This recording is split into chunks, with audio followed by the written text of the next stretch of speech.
So paano kaya mawawala yung bias? Kasi siguro alam niyo na yung tinutukoy ko, Mr. Chair, no? Ito yung mga kaso ng ATA at saka yung IHL at saka yung financing terrorist cases. Kasi meron ng parang bias dito na kapag ikaw ay branded or tagged as a terror organization or terror individual or whatever. So yung ganun po, no, parang meron ng something na bias. So paano kaya natin mawawala yung ganun, Mr. Chair?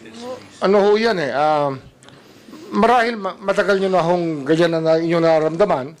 Ngunit sa question po na ganyan, meron ho tayong meron talagang political rivalry na nangyayari sa ating bansa. Ngunit ang mahalaga po sa lahat, ebidensya po ang basehan ng lahat ng aming pagkilos. Wala ho kaming bias dyan. Ang gusto ho namin, lahat po ay daanin sa ebidensya.